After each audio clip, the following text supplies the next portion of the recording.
Alright, welcome back to the SuperCoach Nuff channel. In this video, we'll be looking at the Bulldog Project after round 25, and I guess another okay performance in particular the first half against the Raiders, but then just probably running out of a bit of juice. The Raiders probably wanted it a bit more with the final spot on the line.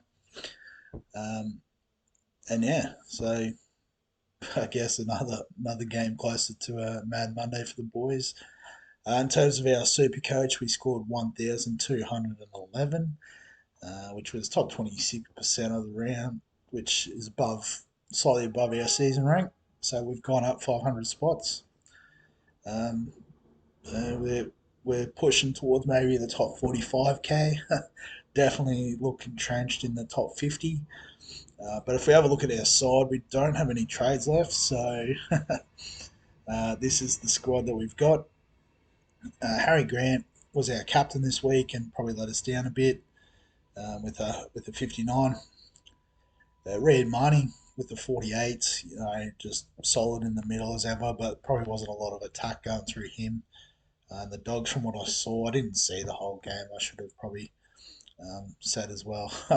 I got home in time for the second half, and even then, it was a big weekend, so there was a little nap on the couch throughout. Missed one or two of the Raiders tries.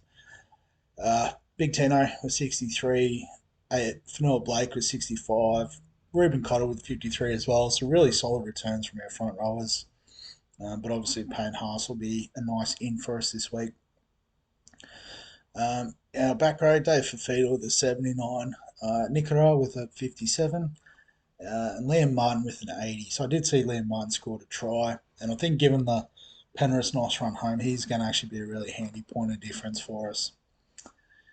Jermaine Hopgood with a 74 on our bench as well, which is a nice return. And Dan Russell with a 45. So he's actually made about 200k. That's very handy, and particularly with his dual position. Not that we've got a swing option there. uh, Onto the backs. So Sean Johnson was our vice captain, and probably not quite as much as we were looking for. Still would have been slightly better than our end up captain option. But Nico Hines actually killed it against the Cowboys, 108. So he's actually a nice point of difference too, given a lot of people running Cleary and SJ for the run home. Kalen Ponga, 91. From what I heard, he was braining it in the first half, so probably could have hoped for more, but wasn't to be. Matty Burton with a 64. That's pretty solid from our 5'8". I think he was involved in a couple of tries, so that would have boosted that up.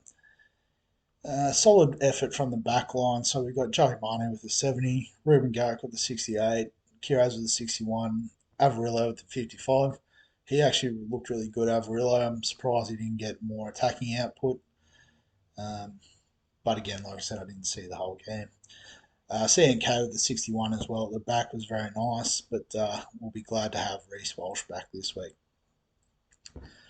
So obviously trades aren't an issue with us. It's just about bringing in these guys. So Payne Haas is back in. CNK, Reece Walsh is back in. And I mean, other than that, pretty happy with the way that the side stacks up. So then it's just VC and C options. So Sean Johnson against the Dragons, at Mount Smart or Go Media, I guess it's now called. Yeah, solid shout, I think, for the vice captain.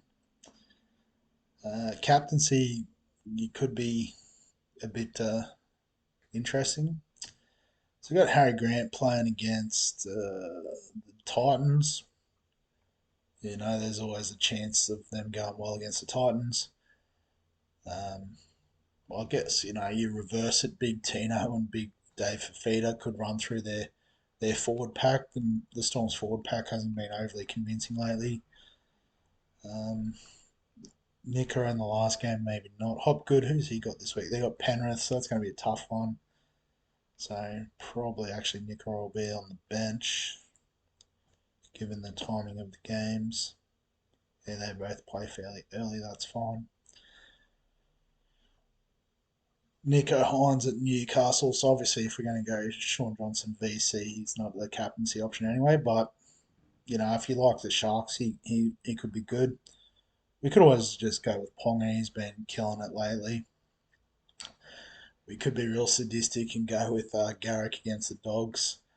But the interesting one might be Joey Manu. So if Teddy's out with his HIA, Manu playing fullback against the Tigers, he could be up for a massive one. So, um, yeah, it's an option.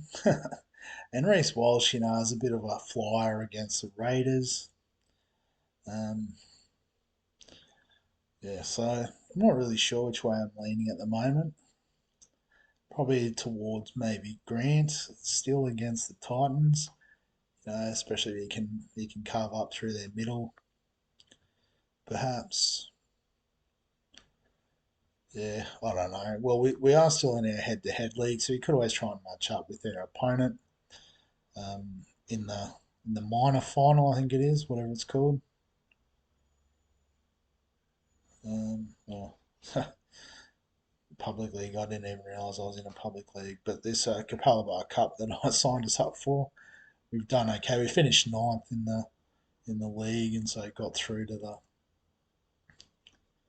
main or the preliminary sort of final setup. The Spartans, who have they got? They got Hines, they got Cleary, so we might be in a bit of trouble there. Munster we haven't got. Sion Ponga. Okay. So it might be something like that. So maybe we'll do that. Just go the Sion Ponga, matchy sort of deal. And yeah, so that's how the team's sitting. As always, if you've got any comments, feel free to post them down below. I guess as well, good time to start thinking about next year, and whether you've thought this Bulldogs project has been interesting. Maybe you're not a Dogs fan, and maybe you'd be more interested if it was your team next year. I'm definitely open to suggestions for next year. Um, there's a couple of teams I could think of that would be pretty good for this sort of setup, I think. Um, but yeah, as always, if you enjoy the content, like the video, subscribe to the channel. There's still plenty of content coming out in terms of Fantasy Premier League and NFL content. I promise it's coming. But other than that, thanks for watching as always, and I'll catch you in the next one.